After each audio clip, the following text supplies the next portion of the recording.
All right. Hello, everybody. I'm Beth Golick from Key Ministry, and welcome to the November Disability Ministry Video Roundtable.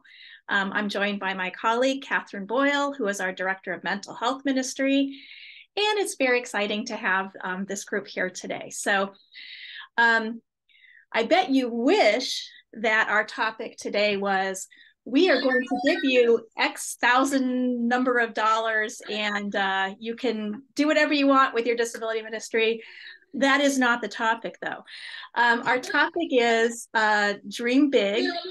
And so the idea here is basically if money was no object. So if you had whatever money you needed to do whatever you wanted to do, what would you do? So this is, I mean, we could just come up with all the ideas, but I am really curious to know what ideas that we have for our disability ministries, whether that's a church or if you're a ministry organization. What big ideas do we have that are dependent on funding? Because I think some of the things we want to do maybe aren't dependent on funding. So would anybody like to just kick it off with just some kind of big dream that you have? And maybe give us a little bit of a context about, like we're from a small church, we're from a, ministry organization, that type of thing. And I know there are some people on here with big dreams, so don't leave me hanging.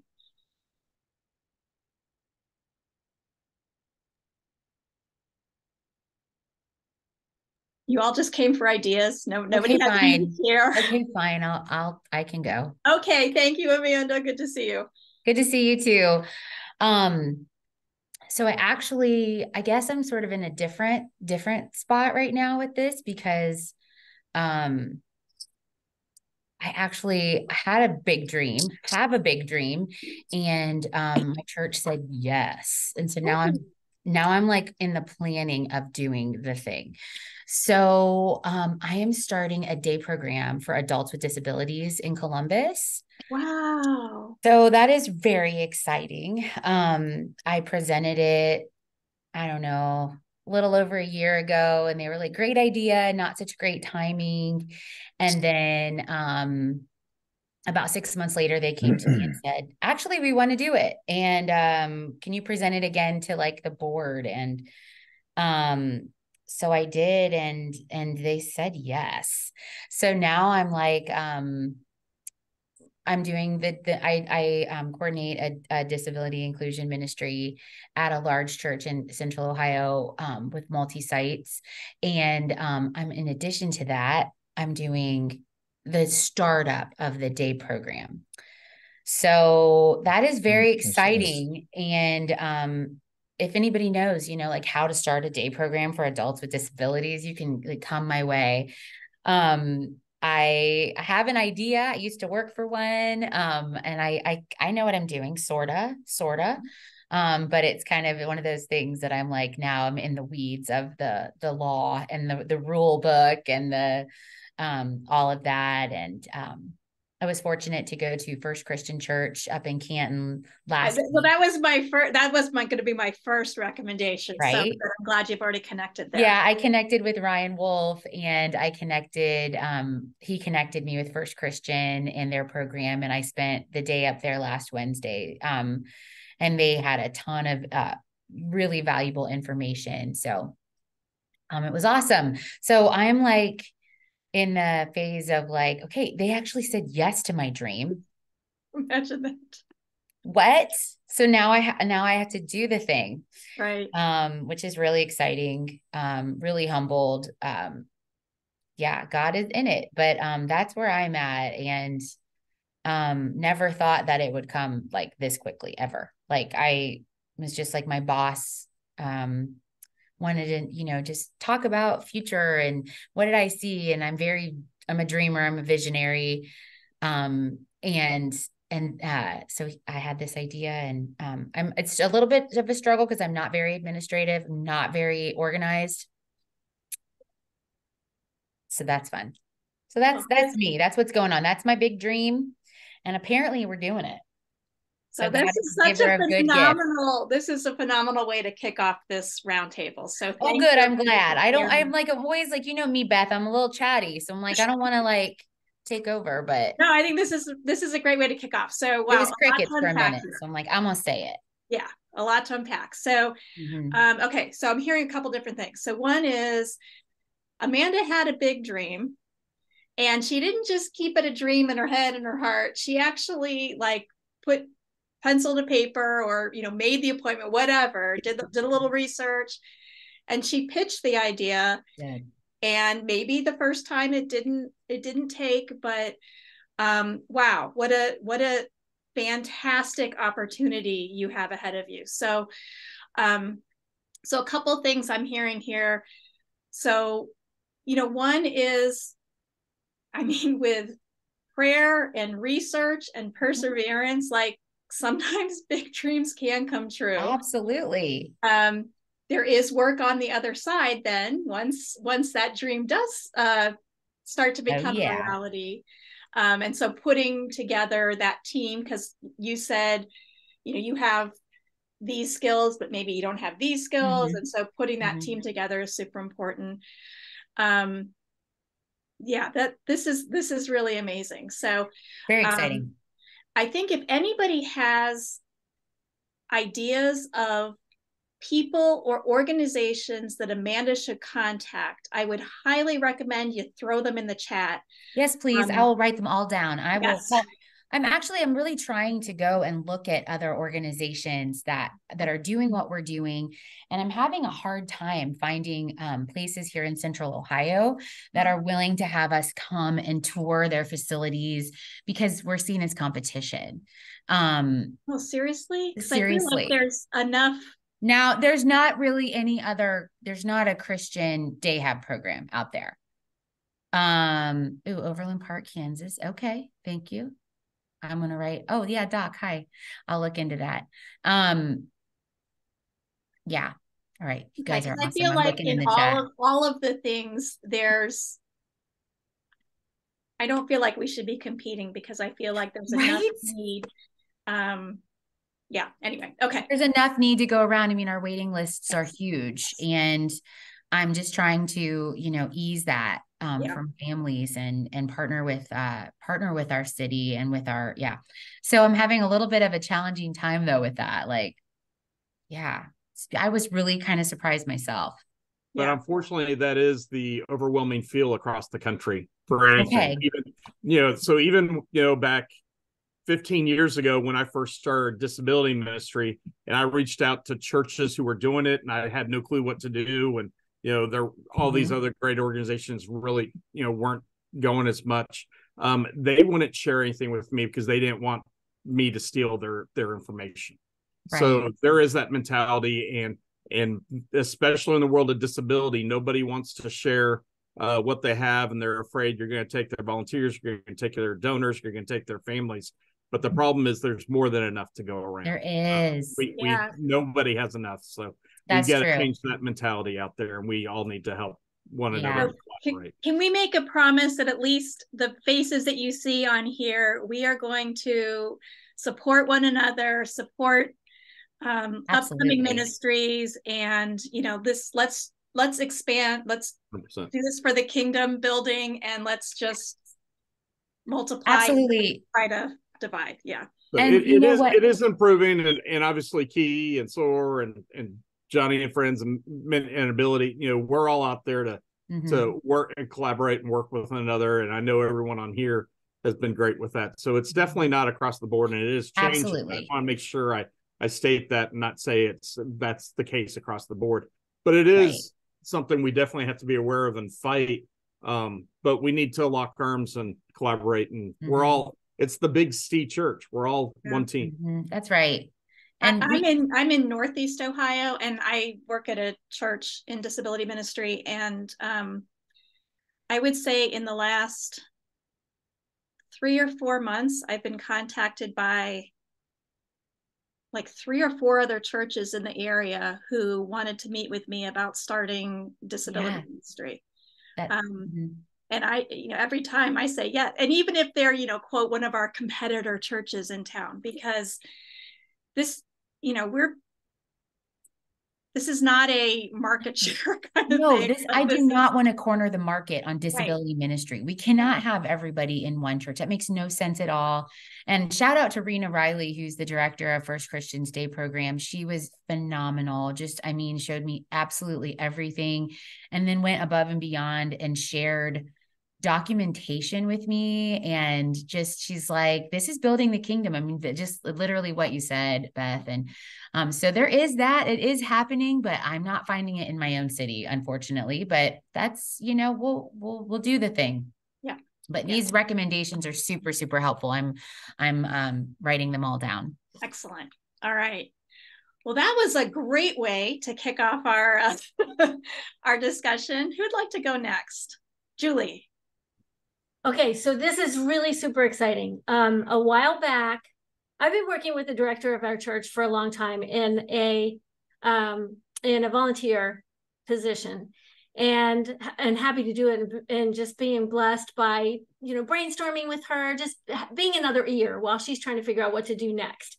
And she's pretty innovative with the things that she has implemented, but she often says, I feel like I'm stuck. And so we will sit down and we'll have these wonderful conversations, because I bring everything that I find here to her and say, what about this? What about this? What about this? Well, just recently, she has offered to hire me part-time to do some of the administrative. I know, I'm so excited about this, Catherine. So, to do some of the administrative things that she doesn't have time for, that she doesn't have. She will admit that she is not a visionary. And I am very much so. So I have this opportunity, you guys, this golden opportunity. And she just wrote a list and shared with me yesterday some of the things that she wants me to do. Now, this is supposed to be 8 hours a week. And what she's talking about here is about 80 hours a week, but we will do what we do, right? So I get the opportunity to work on website revision for the disability ministry portion of our website, which always can use work, right? And then communicating events to the families and to the community, okay? And I get to help with curriculum planning and execution. How cool is that? And then, and it goes on and on. So create content for monthly emails to the volunteers. And I will say that I will also make that to parents, because we need to keep communicating with parents, right? And caregivers. And then training, which is my baby, and she really does not like to do training. And I'm not saying anything she wouldn't say on here if she was on here. So she does not like doing training, and I adore that, because I think my spiritual gift is teaching. So, and then there's a lot of little things, but what a golden opportunity. So here's a situation where we've been praying about this for years. How can we help? And we've jumped in when we can and when we're invited, and without, shoving our ideas down everybody's throat, and just kind of keeping in communication also with the senior leadership, because they know we have parent support group and that we love that, and that this is an important ministry to us. So, thinking big is, all of those things that I just shared with you, we can move forward in a big way. So the prayer is, which ones do you pick to spend your time on first? And realizing that I'm not in charge. I am a support staff person, even though my personality is such that I have to, put that ridge on your tongue, so you don't say more than you should. So, but how exciting is this? And this is a church that is a mover and shaker. I have to say that. I mean, we have opportunity to influence Liberty University students. And then there's this Liberty Church network that they have built up through the years. So we have great opportunity to make this even better than what it already is. And it's good. So even better. So that's my, how do I take all these things and, run forward? So I know about some of the curriculums, of course, Ryan and Ability Ministry and On Wonder. I want to look into those. And then there's others I know. Training, I'm going to be soaking up everything that's out there for training. I'm going to stop talking now and let you guys talk. But okay, I'm bursting to comment, so I have to jump in. So this is amazing, and I mean, they are so blessed to have, like, what a great partnership using your skills and just, but what I especially love about what you said is, so you had this vision of, how you can, reach people more, but you are thinking so big. You are thinking how this can influence students at Liberty University who will then go out to churches all over the country. I mean, you were thinking big, Julie. And it makes me cry, honestly. Every single time I think about it, it chokes me up because the opportunity is huge. So yeah, ever since we moved to Virginia, I always thought the big resource of students is there. How do you tap into, and this is something that we all can tap into, because I'm sure just about everybody here is near a school, a university, a college, a community college. And how do you tap into the younger generation to get them to love and to reach out and do the work that God's called us to, all of us to? Yeah, I love it. Okay, this has been awesome so far. So thank you. It's big. Wow. Okay. Any comments, or would somebody else like to share maybe a big dream that hasn't become a reality yet so far? We're like nailing all the big dreams.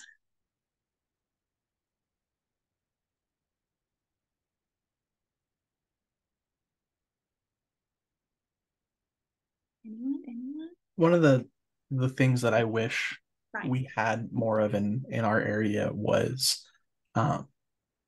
job training, because I've noticed so many young adults with disabilities who have never had opportunities to join the workforce or go to college, and as a result of that, they lack imagination in what they're capable of, and they have a lower estimation of themselves than they should.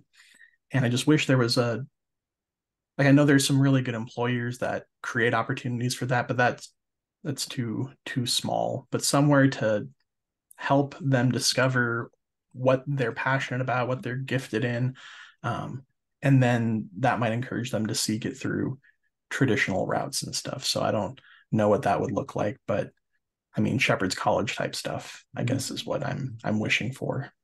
I love it. Julie? I'm feeling like Ryan, that it starts really when they're young. I'm thinking about our daughter, Amy. I mean, we started looking at what are her gifts? What is she capable of doing? I mean, you can focus on the disability all day long, but let's look and see what they can do and what they might be capable of doing, and introduce those options to them. So I watched her, and she's a miracle anyway, but I've watched what God has done with her and the things, and it's not us, it's her own talents and gifts. We just give her opportunities to use them. And so how can we in our churches, I feel this, Ryan, big time, how can we go into the disability ministry when they're younger and start having that attitude? We're not just babysitting. How can we really help them move along in the gifts and talents that they have, building character and all of that, and helping parents see, we're all into parents too, and helping parents see that vision, helping parents see, hey, you can really facilitate their abilities in a way that can change the world, and giving them that dream. I love that. And, I think, when we talk about like ISPs, individualized spiritual plans, we're kind of tackling that, but I know Tony has something to say about this subject. Thank you. I think that we tend to have low expectations for our kids, and we tend to sell them short, and many parents that aren't bad parents, they're not like, they just kind of, I'll give you an example of, in the area of fitness and health, there's some parents that just let their kids eat whatever they want at whatever time they want, and they don't have any expectation like, hey, you can't do that. And so I think that's part of what I know who's the gentleman that said that, but I think that's part of what you're talking about, Ryan, is we tend to have low expectations for our kids. And one of my phrases is expectations with grace. And I even think that some of the organizations that hire people in our community do it for a photo op, and and that's, I've seen some of that in real life, and I'm seeing some of that with organizations. So I think we have to have high expectations, and our kids got to learn, like, geez, that didn't work out for me, so I gotta do better. And I've had some parents over the years with exercise have asked me, they've said, you mean you're going to push my kid? And I was like, well, I'm going to coach them up and see if they can try to teach them to do a plank with their butt down, And some people are very, I think some people feel sorry for their kids, and we all do to some degree. But I think we try to get past that and say, hey, let's have some expectations for our guys. I mean, you've got the kid down in Florida that's done several triathlons. You got the girl that was on the college golf team and those kind of things. And you got a politician that has Down syndrome. So having expectations, I think, is and then kind of knowing, expectations with grace. They're not going to be able to do everything. Our son, Jake, wants to be an EMT. Well, we're seeing, we don't know, but we're going to let him try. And if he fails, then he does something else. He's a fitness instructor. Mm-hmm. So that's pretty good. But I'm hoping that's what you wanted me to say. Yeah. So for those of you who don't know Tony, so his ministry is Jacob's Ladder Fitness. Mm-hmm. So I encourage you to check that out. But I knew you would have thoughts on this topic. Yeah, thank you. Doc, your hand is raised. Yeah. So I agree with everything that's been said on all here, and I'm right with Ryan. That's one of our big dreams and one of the things we're working on. But I'll go back to, it's the education piece, and it's not just our parents, but it's society that we have to educate. And it's one of my big pet peeves in life. As whenever we see kids, any elementary, middle school, or especially high schooler, we always ask them, hey, what do you want to do when you get older? That question is never asked if someone has a disability. Never. And I ask that question all the time. And I can't tell you the number of parents say, I'm the first person who's ever asked their kid that. I had a kid just a few months ago, about 10, 11 years old, Down syndrome. And I asked him, hey, what do you want to be when you get older? And parents were kind of appalled when I asked him that. And then he said, I want to be an astronaut. I'm like, fantastic. How cool is that? I hope you're the first astronaut and first one to go outer space with special needs. How cool would that be? And SOAR wants to truly help you soar to get there. And parents started crying, and then they were amazed. And what they were so upset about, they didn't even know that was their own son's dream because they don't ask. And so, many times we don't have that. And so I'm going to build on part of that dream. That's the dream for SOAR, is that we are going to do job training. But Ryan hit the key point. We're going to find what they're passionate about. I'm tired of all the job training that's out there. First off, we're not doing voc rehab. Voc rehab is a broken system, but we're going to find what they're passionate about. They can do more than, gardening. They can do more than housekeeping, janitorial, than food service, than greeters. They can do whatever they want. And we also have to educate our parents and families that the government has it wrong. This whole thought that they can only earn a certain amount of money because of losing Social Security benefits is wrong. That's not the top. That should be the bottom. There's nothing wrong with our individuals earning more money where they actually get real benefits and actually have real insurance. That's absolutely fine. But the government has put in their head they can't do that. So we need to work on all that education. We're working on trying to get there. One of the things that we're working on to try to be different, one of our dreams is we want to help individuals with disabilities become their own business owner, and help create business plans and help them work through that. We're actually working on something right now where we're trying to find the money where we can actually launch this in 2024 and get it going, along with some job training for that. And then the other part with that is also training employers. And it's not just their managers, but it's training the employment from entry level all the way to senior management. Everyone needs to know how to work with an individual with disabilities. So we definitely need a whole lot more on the whole job front. 80% of individuals with disabilities and special needs today are unemployed. And so we've got to change that. And they make great employees.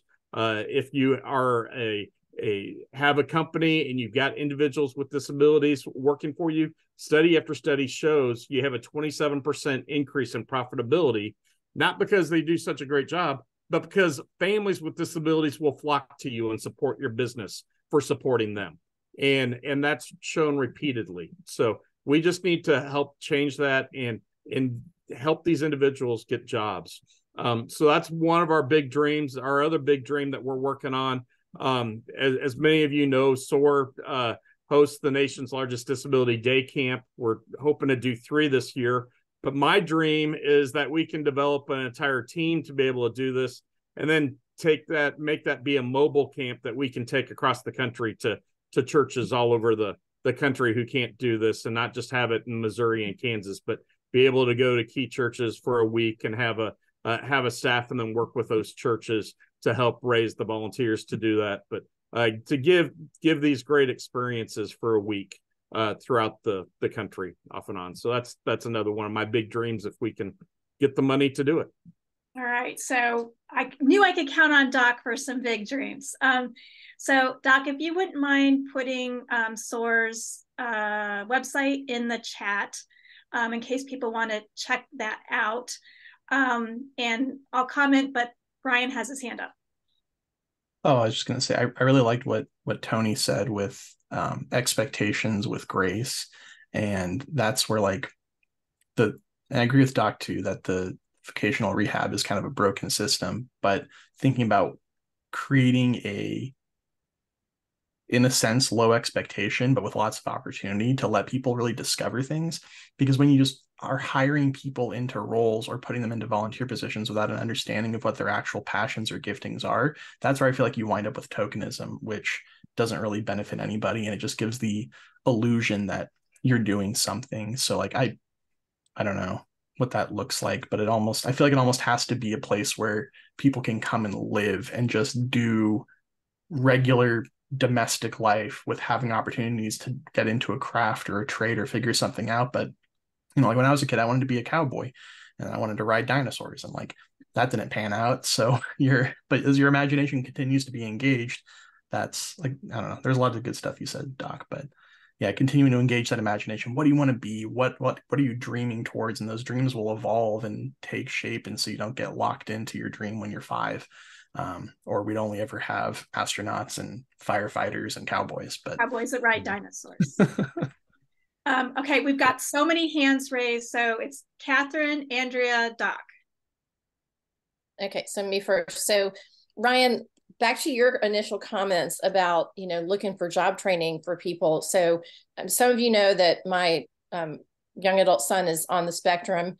He's one of those people that you can have a conversation with him for 10 minutes and you have no idea he's on the spectrum. But I promise you, it has created all kinds of challenges and havoc in his life. And he has recently gone through a season of being unemployed again. And praise God, he got offered a job yesterday.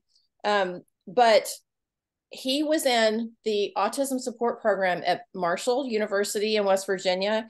And there are 2 recruiting firms that are connected with Marshall. There's one called CAI, and I'll drop the links in the chat. But CAI works directly with Marshall and the West Virginia Autism Training Center. And they do professional kinds of placement for people who are on the spectrum or have, other neurodevelopmental kinds of disabilities. And then there's another recruiting firm called the Precisionists. They're a similar kind of thing. They do recruiting for, I think they're more like IT jobs, kind of the stereotype of people on the spectrum being really good at computer stuff.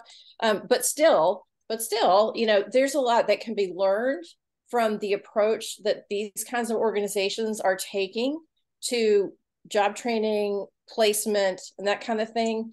And, I just think that, one thing I've been praying for my son and he'll kill me if he ever sees this, but is that he will have a like a mentor or an ally in his workplace every place he goes.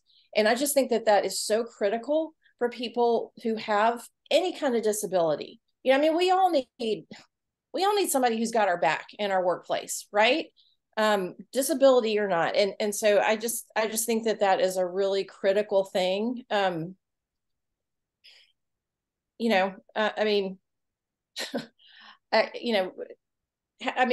I think probably all of us have somebody in our life who, and maybe it's your kid, when they're little, and you kind of have to like translate for somebody else, like what they're saying. Well, that's the kind of thing that people who, have neurodivergence often just need, is like a translator in a way.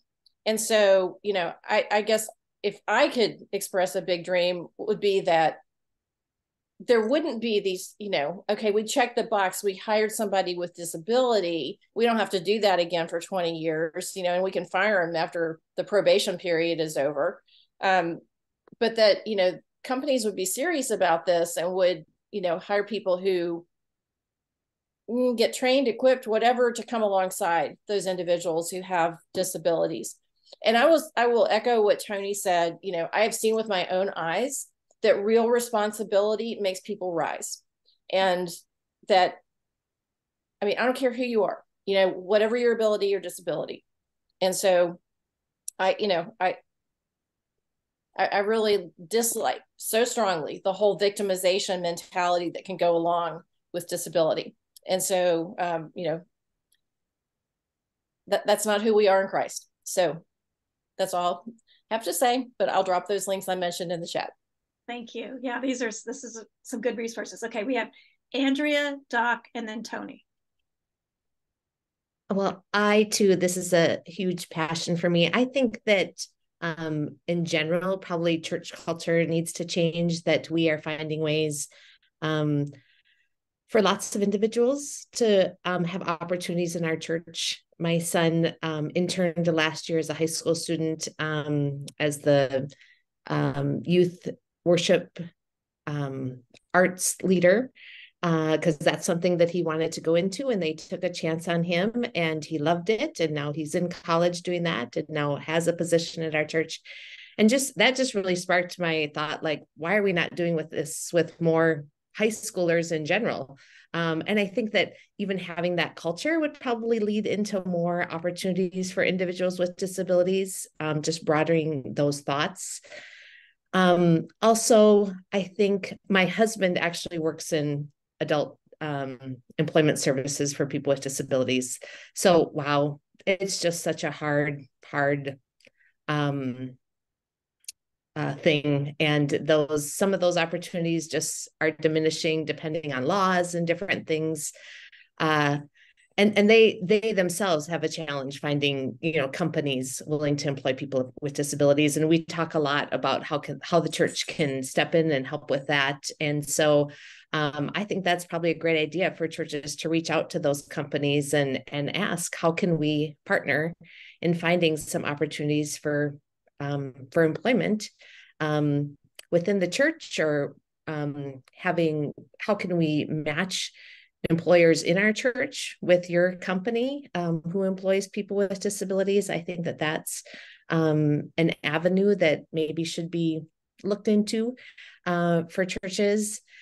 And then I think too, we actually do employ an individual with a disability on our staff, and that's been interesting. And yet it's also sometimes hard to navigate, and just recently navigating with the parent and, are they, how much independence do you give that person, and how do you work all of those things out? And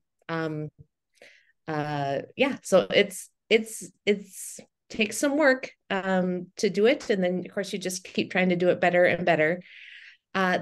So we just had a cool experience yesterday. We, at our church, we really want to reach out into the community and partner with a lot of organizations that are doing good things in the community. So kind of having faith partners. We have multiple schools that we're faith partners with. And then we work with a local like gymnastics school sort of a thing. They do multiple things, dance, gymnastics, all sorts of stuff. And we have what's called the community nightlight there. So we have a small devotional once a month after one of their open gym nights. So that relationship has been going on for a few years. They have a few classes for people with disabilities, and now they're looking to open up a cafe. And I'm the disability ministry coordinator, and our children's coordinator stopped over there yesterday, and my daughter with a disability came along with us, and that was a fantastic experience. And she was like, "This is so great. I love this place." And they said, "We'll give you an application to work at our cafe when it opens up." So you just never really know where those opportunities are going to happen. We thought that we were going there to like connect as like ministry leaders, and here she comes out the winner, in the end of it. She just graduated high school last year and doesn't currently have a job.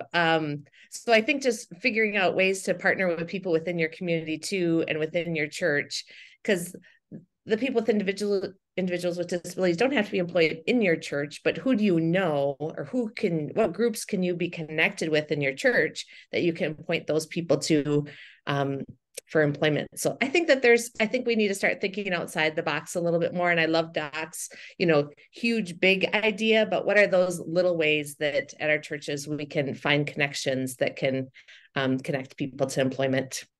I love it. And like those connections and the collaboration, just the networking, and like God can do such cool things.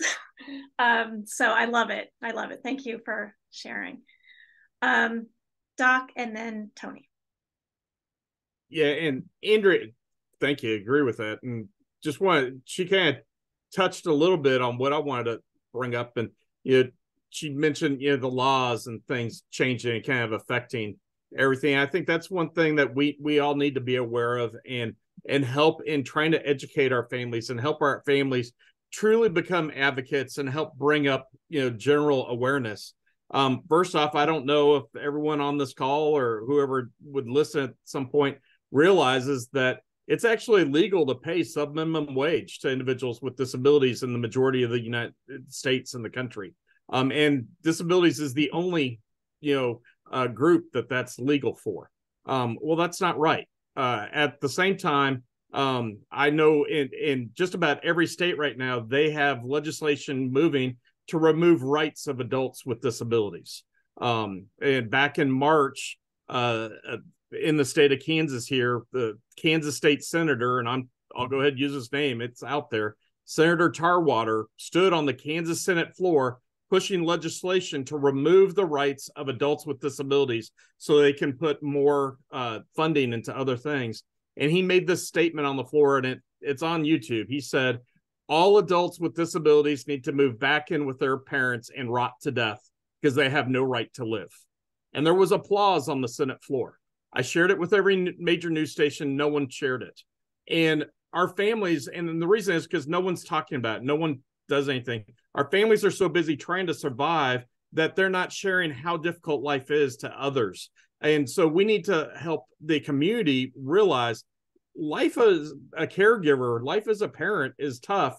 And we need to be working together, helping bring awareness to the community to lock arms, because, things are disappearing. Today, 26% of the U.S., right now has a diagnosis of special needs or disabilities, according to the CDC. And by 2025, that's estimated to be 37%. And we don't have, the basis to be able to keep up with that. So I think we need to come alongside and keep pushing for that and bringing that awareness. All right. Well, thank you. That's chilling, some of the things you just shared. By the way, in the chat, you've been elected president. And I will come back to the chat in just a second, but I think, Tony, you had your hand raised. Yes or no? Did you have something to say? Yes. Just I wanted to make sure we get that thing from Doc, or that YouTube channel. Yeah, maybe Doc shared his okay. address in the chat, so you can reach out to him for that. Okay. And I would just say, I'll bet that our students in our community show up more consistently than the general population. That's one of my hypotheses. Second thing, we have 3 trainers in our group that are people from the disability community. One of them is Jake, our son who has Down syndrome. One of them is Amanda, a lady with some developmental delays. And another one is a young man on the spectrum. And they're all 3 of them. The young lady, Amanda, handles our Zoom calls all by herself. I don't even check in on her. She does a great job. And all 3 of them have really good hearts. They really sense other people. Jake and I can toss a heavy ball back and forth together as hard as I want or as hard as he wants, something that weighs 10 pounds. But he gets in with the other students, and he's gentle and kind with the students that need it. He just has, I think it's a gift, and I have he worked in the church nursery for over a year. And one of the lady that runs the nursery came out and talked to me, and she goes, this is about 6 months ago. She goes, I got to tell you something that happened today with Jacob. And I thought, oh, geez, oh man, did he put the moves on some lady or something, or say something in it? And she goes, she didn't hear me. I was just thinking that. She goes, there's a girl that came into the nursery, and she was crying and very uptight, and her dad was worried about leaving her there in the nursery. And then the little girl said, oh, I see Jacob is here today. And her total mood changed, and she was like, she went into the nursery and Jake played with her, and it was all good. So our kids have gifts. And the other thing is, my kind of big idea is, when I've started this a little bit, I want to start Jacob's Ladder at churches, because 1, they have space, 2, they have volunteers, and we don't have to worry about not being able to pray after a workout at a church. And so I want to do that, as well as at the same time start these parent groups that we've started at our church for the parents of people in the disability community, like a Bible study, kind of like a support group to help. And like we just had one last week, we had 8 parents there, and we're just talking and praying for each other and supporting each other. And I especially want to start that with the younger parents, because I see that look on their face, like, oh my God, I have a child with a disability, the world's going to end, And so that's kind of my big idea that I'd like to do, is support the parents and also, support the kids by having them exercise on a regular basis. And we're also working on some health related stuff to have the opportunity for people to manage their weight better. So that's, yeah. All right. Thanks for sharing. I love your big ideas, Tony, and I have no doubt. Thanks. I want to read from the chat. So someone shared, we're doing the same, working with the community. We are building special needs classes at a pottery studio, as well as a cooking class. Back to the getting college students involved thing that Julie mentioned, we are connected with the college OT students. Oh, I like that. They come into the classes and work. They need hours for their schooling, and it is free help for the pottery studio. This could work on Sundays with kids at church as well. We'd love to collaborate with the community. Yeah, I agree. That's a fantastic way to partner with, community organization with the OT students. And it's kind of like a win-win situation for everybody involved. Love it. All right, any other dreaming big? Yeah, Meekins. Tony, I just wanted to tell you that Tom and I have been working with parents for a long time. So if we want to jump on a Zoom or something and brainstorm and chat back and forth, we are open for that and available. I love that. They're an excellent resource, so definitely take them up on that. Any other last things to share?